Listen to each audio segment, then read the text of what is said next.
Seguramente tú, como yo, lees a diario noticias. Sin embargo, quizá no te hayas dado cuenta que en todas las noticias que leemos a diario existen ciertos términos que se ocupan mucho en la economía. Por ejemplo, la demanda de usuarios incrementó en las plataformas digitales. Sí, claro que sí, pero a veces no sabemos ni qué significa esto. O la famosísima guerra de petróleos. Sabemos que existió una guerra de petróleos y que el precio disminuyó, pero en sí sabemos por qué. Nada más leemos en la noticia, porque hubo un exceso de oferta y poca demanda, pero a veces ni siquiera sabemos qué significa eso. Pues bien, hoy te voy a enseñar, te voy a presentar un tema con el que vas a poder entender muchísimos significados. Y es nada más y nada menos que la demanda. Mi nombre es Luis Enrique y espero que puedas prestar atención y entender todo lo que te voy a decir. Voy a comenzar diciéndote qué voy a enseñarte en esta ocasión. Pues bien, primero te voy a enseñar qué es la demanda y para qué sirve. Una vez que sepamos eso, vamos a ver las curvas de demandas individuales. Vamos a ver lo que es el beneficio marginal, lo que son las preferencias de los consumidores, la demanda y los ingresos de los compradores, la diferencia que existe en un movimiento a lo largo de la curva de demanda y un desplazamiento de la curva de demanda, que a veces se puede confundir muy a menudo. De igual forma, veremos lo que son los productos normales y los inferiores, los sustitutos y los complementos, cómo afecta la publicidad en la demanda. También vamos a ver la demanda por parte de las empresas y no de los consumidores. Vamos a ver lo que es un excedente, el excedente del comprador. Así también dos diferentes técnicas que usan para vendernos. Una es la asignación de precios en bloque y la otra es la asignación de precios en dos partes. Entonces, acompáñame, presta atención y espero que te guste mucho. Así como lo mencioné previamente, vamos a ver la demanda. Y primero que nada vamos a ver para qué nos sirve la demanda. Primero que nada para tomar decisiones, para asignar recursos y para saber cuánta publicidad ocupar. Vamos a ver lo que es la curva de demanda individual. Básicamente la curva de demanda individual se puede representar con un gráfico, en el cual en el eje horizontal vamos a colocar las cantidades y en el vertical los precios. La curva de demanda individual nos va a indicar que las compras de un cliente van a depender 100% del precio que tenga ese producto o servicio. Y con esto se va a poder hacer el análisis de la demanda, es decir, las decisiones de compra que un vendedor tenga o las ventas que una empresa haga. Más o menos así es como se puede ver una curva de demanda individual, como ya lo dije. En el eje horizontal vamos a ver las cantidades y en el eje vertical los precios. Pasaremos a ver lo que es el beneficio marginal, que básicamente se obtiene de consumir una unidad más del bien. Marginal quiere decir esto, una unidad más. Es decir, la máxima cantidad de dinero que una persona o consumidor va a estar dispuesto a pagar por adquirir una unidad adicional de ese bien o servicio. Y con esto tenemos en cuenta un principio de beneficio marginal decreciente, que nada más y nada menos dice que entre más haya de un producto o servicio, este producto o servicio va a tener un menor beneficio marginal. Veremos las preferencias que tienen los diferentes clientes o consumidores y básicamente se dividen en cuatro: en la edad, el género, la moda y el clima. Y voy a tomar algunos ejemplos que se aplican a mi vida cotidiana. Por ejemplo, en cuestión de edad, cuando más crezco, baja mi demanda de videojuegos e incrementa mi demanda de libros. De género, pues vamos a ver que es diferente la demanda de ropa y accesorios que tenga un hombre a que tenga una mujer. Aquí por lo general las mujeres tienen la demanda de ropa y accesorios de mujeres es mayor a la del hombre. En cuestión de moda, surgió una mayor o incremento de demanda de playeras con el logotipo de una famosísima serie que salió en Netflix y en otras plataformas digitales llamada Stranger Things. Asimismo el clima, por ejemplo, cuando es invierno, pues va a incrementar la demanda de abrigos o de ropa para el invierno.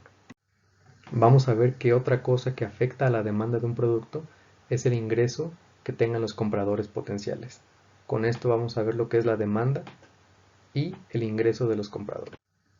De igual forma vamos a analizar dos conceptos que comúnmente se pueden confundir. Estos dos conceptos son el movimiento a lo largo de la curva de demanda y el desplazamiento de la curva de demanda. Bueno, para poder entender qué significa cada uno de estos conceptos, vamos a ver primero lo que es la ley de la demanda. La ley de la demanda nos dice que cuando el precio de un bien disminuye, va a aumentar la cantidad demandada de ese bien. De forma contraria, cuando el precio de ese bien aumente, va a disminuir la cantidad demandada de ese bien. Entonces ahora sí, vamos a poder distinguir lo que es un movimiento a lo largo de la curva de demanda y lo que es un desplazamiento de la curva de demanda. El movimiento a lo largo de la curva de demanda se ve directamente reflejada por el cambio en el precio. Ese es el elemento que lo distingue o que lo caracteriza, el cambio en el precio. Y un desplazamiento de la curva de demanda va a depender de otros factores que no sean el precio. Por lo general, cuando se desplaza a la derecha es porque está incrementando y cuando se desplaza hacia la izquierda es porque está disminuyendo. Veremos lo que es un producto normal y un producto inferior. Pues para que podamos distinguir lo que es un producto normal y un producto inferior, tenemos que ver el ingreso y la demanda. Para un bien normal, cuando menos sea el ingreso, va a disminuir la demanda de ese producto o de ese bien. Y cuando mayor ingreso tengamos, va a incrementar la demanda de ese bien. Por lo contrario, con un bien inferior, cuando menor sea el ingreso, va a incrementar la demanda de ese bien. Y cuando mayor sea el ingreso, va a disminuir la demanda de ese bien. Un ejemplo para mí de lo que es un bien normal y un bien inferior es un producto de la marca Apple y un producto que tenga Android, por ejemplo. No es lo mismo para mí un iPhone a un Alcatel. O por ejemplo, en cuestiones de carros, un Audi es un bien normal y un Tsuru puede ser un bien inferior. Veremos de igual manera algunos otros factores que influyen en la demanda, como algunos productos sustitutos y complementarios. Un producto sustituto se usa uno en lugar del otro, es decir, si aumenta el precio de uno, la demanda del otro aumenta. Y un producto complementario se usan juntos, es decir, si aumenta el precio en uno, la demanda del otro disminuye. Por ejemplo, un producto sustituto es una marca de leche, por ejemplo la Lala, a una Nutrileche y a una Hades. Es decir, cualquiera de estas se puede sustituir con alguna de ellas. Y un producto complementario, pues es la gasolina y el carro, porque se usan juntos.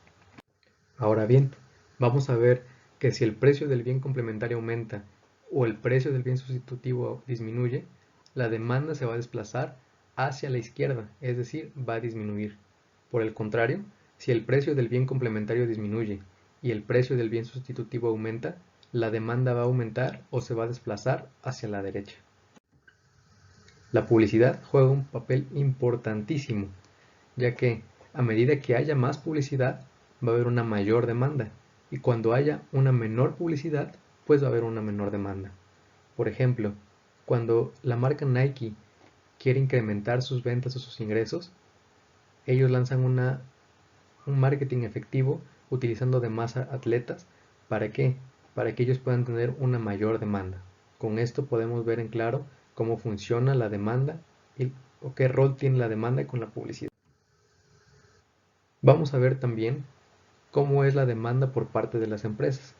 Bueno, una empresa o las empresas compran bienes y servicios que son insumos para que estos puedan producir otros bienes. Con esto en mente, tenemos que tener en cuenta que si una empresa tiene más artículos de venta, pues va a tener mayor ingreso. Y si una empresa tiene mayores insumos, pues va a poder producir más y a su vez se va a ver reflejado en más ingresos. Con esto surgen algunos conceptos que veremos a continuación. El beneficio marginal de los insumos es la cantidad de unidades del insumo que la empresa comprará a cada uno de los precios posibles. La empresa comprará insumos hasta el punto en el que el beneficio marginal del insumo sea igual al precio del insumo, para maximizarlo. De esto surge otro concepto que es la demanda derivada. Se encuentra implícita en su decisión de ofrecer un bien en otro mercado. Por ejemplo, los vendedores que están en Liverpool. Pasaremos a ver lo que es el excedente del comprador. El excedente del comprador no es nada más que la diferencia entre el beneficio total que obtenemos de un bien o servicio y lo que gastamos por él. Y en el gráfico que está al lado del concepto podemos ver en color rojo lo que es el excedente del comprador o consumidor, que se puede obtener mediante la fórmula de un triángulo, del área de un triángulo, ya que podemos ver que forma un triángulo y se puede sacar multiplicando la base, es decir, la cantidad de equilibrio, por el precio del mercado que haya y dividirlo entre 2. De igual forma con esto surgen lo que es la asignación de precios en bloque, que es básicamente cuando una empresa empaca el volumen que está dispuesta a vender con el cargo total que desea cobrar por ese volumen, a un precio un poco menor que el beneficio total del consumidor. Un ejemplo de esto es McDonald's, cuando lanza un paquete familiar otorgando ciertos productos a cierto precio. Veremos lo que es la asignación de precios en dos partes, que es cuando una empresa cobra una cuota fija o una membresía más un precio por unidad, para que el cargo fijo o la cuota extraiga el excedente del comprador del consumidor. Muchísimas gracias por tu atención y espero te haya ayudado a comprender más el concepto de demanda.